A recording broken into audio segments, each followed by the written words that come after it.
सध्या राज्यामध्ये आपण बघतोय की हे राज्य जे सरकार आहे तेच संविधानाला मानत नसणारं सरकार आहे. फोडाफोडी करण्यामध्ये या मंडळीने आपण मागच्या वेळीच गुवाहाटी सुरतचा प्रवास बघितला, तसाच एक प्रयत्न आज कोल्हापूरमध्ये देखील दुर्दैवानं त्या ठिकाणी घडलेला आहे. ज्यांना आम्ही निवडणुकीत निवडून दिलं, पोटनिवडणुकीमध्ये कोल्हापूरच्या जनतेने काँग्रेसचे उमेदवार त्या ठिकाणी म्हणून त्यांना मोठ्या प्रमाणात मताधिक्य दिलं. आज त्या एका रात्रीत निघून गेल्या, हे कोल्हापूरकर विसरणार नाही. आणि जे घेऊन गेले त्यांना खात्री झाली नाही की ते निवडून येऊ शकत नाही. जर माणूस निवडून येऊ शकतो याची जर खात्री शिवसेनेला असेल तर या गोष्टी करण्याची आवश्यकता असं मला वाटत नाही. म्हणजे त्यांच्या पायाखालची वाळू घसरलेली आहे म्हणून या गोष्टी सगळ्या करतायत. परंतु कोल्हापूरची जनता सुज्ञ आहे, ही 100% काँग्रेसच्या बाजूने राहील याची मला खात्री नाही. त्यांना मी या प्रक्रियेमध्ये गेले 3-4 वेळा त्यांना भेटलो होतो. त्यांना कल्पना दिली होती की यावेळी तुम्ही उमेदवारी करू नये अशी विनंती केली होती. त्यांनी ती मान्यही केली होती. आता आपण राजकीय चर्चा ज्यावेळी करतो ते काय आपण रेकॉर्डिंग करत नाही किंवा काय आपण त्याची वाच्यता करत नाही, कारण अंडरस्टँडिंग असतं आणि ते अंडरस्टँडिंग त्यांच्यावर होतं. सकाळी मी घरी जाऊन त्यांच्यावर भेटलो होतो, चर्चा झाली होती आणि त्यांनी ते मान्य केलं होतं. अचानक काय परिवर्तन झालं मला माहित नाही की शिंदे सेनेला देखील चार्टर्ड फ्लाईट पाठवावं लागलं. म्हणजे चार्टर्ड फ्लाईटनं त्यांना घेऊन जाऊन हे प्रवेश करावा त्या ठिकाणी लागला.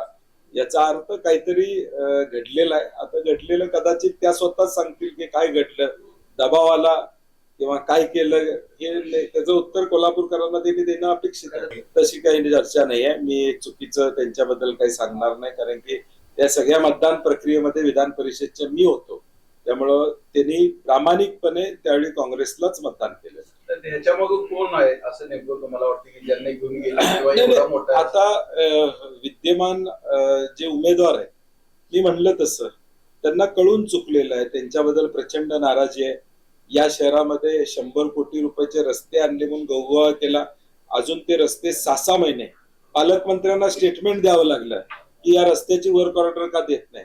तरी महापालिकेचे आयुक्त ते वर्क ऑर्डर देत नव्हते. मुख्यमंत्र्यांचा एवढा दबाव त्यांच्यावर त्या ठिकाणी होता. म्हणजे बोगस कामं सगळी केलेली आहेत. जनता मतदान करणार नाही आणि म्हणून हे फोडाफोडीचं राजकारण विद्यमान उमेदवारांनी त्या ठिकाणी केलेलं आहे. परंतु कोल्हापूरकर असल्या गोष्टी कधीही सहन करणार नाहीत याची मला खात्री.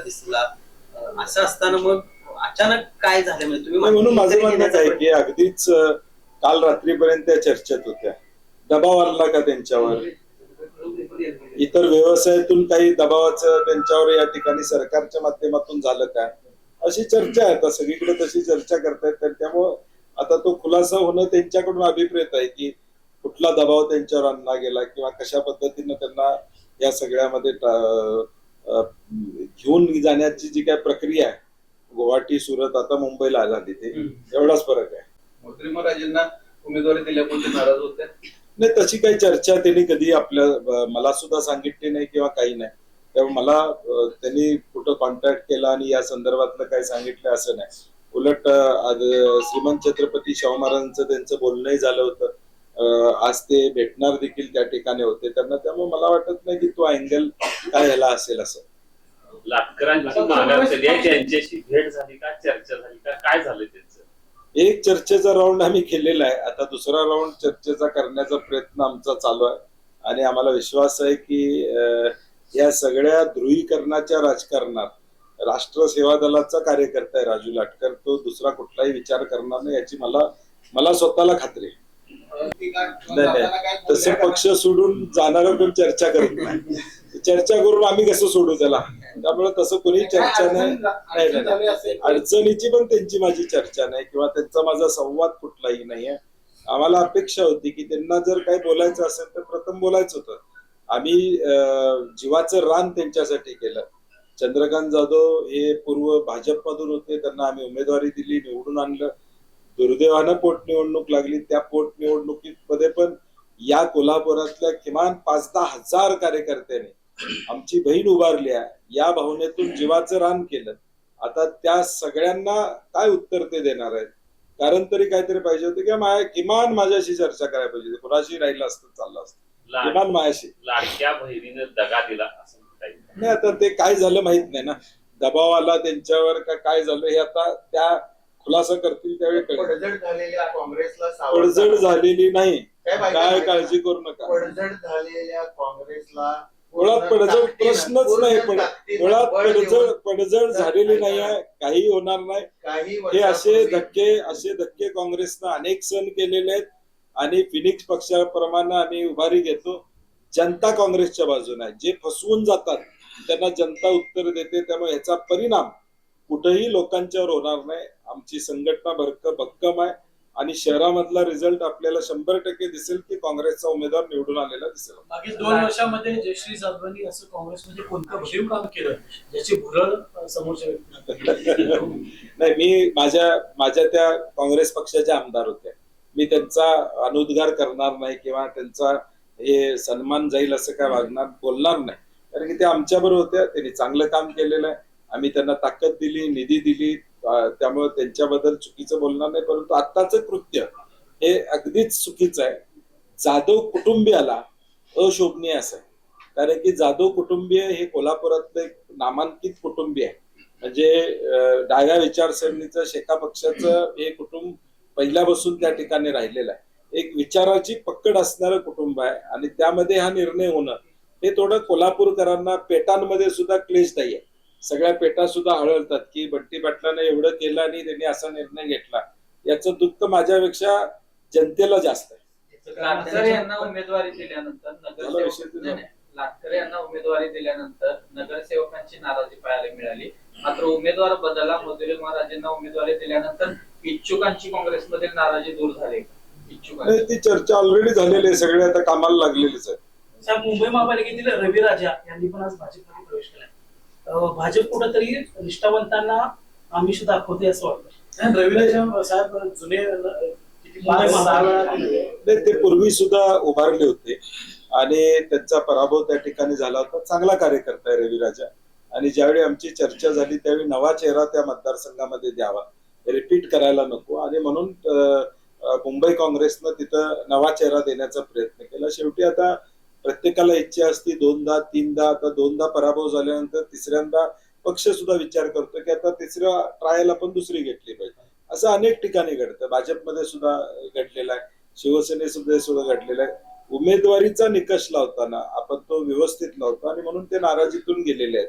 त्यामुळं फार आता हे चालू राहणार, आता इलेक्शन होईपर्यंत वर खाली. जयश्री जाधव यांच्या या निर्णयाची खंत तुम्हाला वाटते का? कारण ज्या पद्धतीने त्यांनी 100% खंत आहे, कारण की त्यांचं कुटुंब, मी म्हणलं तसं कोल्हापुरातील एक नामांकित कुटुंब आहे आणि त्या कुटुंबातल्या व्यक्तीनं असा निर्णय घेणं हे दुर्दैव आहे. तुम्ही मगाशी व्यावसायिक चतुर्दडपण वगैरे आलेला मी माझ्या म्हणण्याचा उद्देश होता, काय दडपण आहे त्यांनी खुलासा केला पाहिजे. खरं तर साहेब, तुम्ही 2 ते 3 वेळा डायलॉग केलाय त्यांच्याशी, असं काही जाणवलं का त्यांच्या बोलण्यात? अजिबात नाही. किंवा परत त्यांची इच्छा होती? नाही, इच्छा असते ना. त्यांनी तिकीट मागितलं होतं, त्यांची इच्छा होती, त्याबद्दल काय नाही, इच्छा असणं स्वाभाविक आहे. कारण की चंद्रकांत दादांनी अण्णांनी काम केलं होतं, परत त्यांनी काम केलं होतं, तेव्हा प्रत्येकाला तो वस्तुस्थिती मी त्यांना समजावून सांगितली होती की आता आपण न लढणं सोयीचं आहे, आणि ते त्यांनी मान्यही केलं होतं. साहेब, आता सत्ताधारी एवढे फोडाफोडी चालू आहे. आता ऐन निवडणुकीच्या उमेदवारच तरी फोडले तर काय करतात? महाविकास प्लॅन आहे, तिथे उमेदवारच फोडले.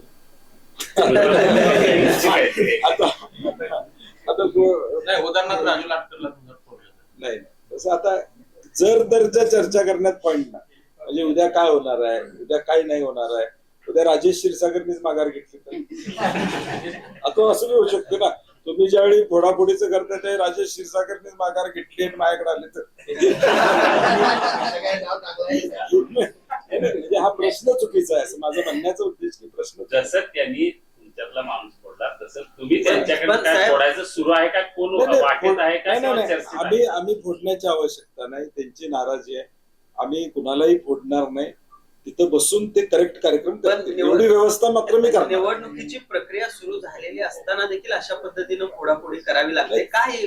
नाही, मी म्हटलं तसं त्यांच्या पायाखालची वाळू घसरलेली आहे. त्यांच्या स्वतःच्या ताकदीवर ते निवडून शकत नाहीत, म्हणून हे चाललेलं आहे.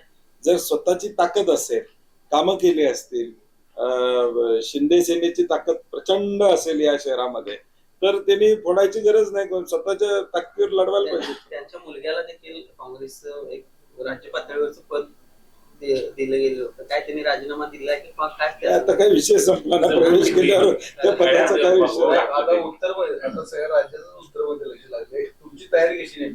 नाही, उत्तरमध्ये चांगली तयारी आहे. फॉर्म भरल्यानंतर सगळ्यांच्या नाराज्या दूर केलेल्या आहेत. अनेक गट, अनेक लोकांशी आमची चर्चा चालू आहे. अनेक लोक येत आहेत. आज सुद्धा काही प्रवेश काँग्रेस पक्षामध्ये, आता ही पत्रकार परिषद गेल्यानंतर उत्तरमधले काही प्रवेश काँग्रेस पक्षामध्ये आहेत. आणि म्हणून आम्हाला प्रचंड विश्वास आहे, आत्मविश्वास आहे की कोल्हापूरची जनता ही सुज्ञ आहे, ती योग्य निर्णय घेणार याची आम्हाला खात्री आहे. जयश्री जाधव लय वेळ झाला. जयश्री जाधव शिवसेनेत गेल्यानंतर या येणाऱ्या आगामी निवडणुकीवर त्याचे काय परिणाम होतील असं मगाशीच उत्तर दिले, काही नाही. पहिला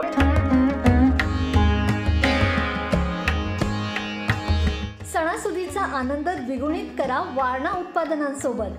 वारणा श्रीखंड, तूप, दही, दूध, लस्सी, बटर, चीज, आणखी बरंच काही. सणासुदीच्या काळात शुद्ध आणि सात्विक वारणा उत्पादने घरी आणा. वारणा, आनंद अस्सल चवीचा.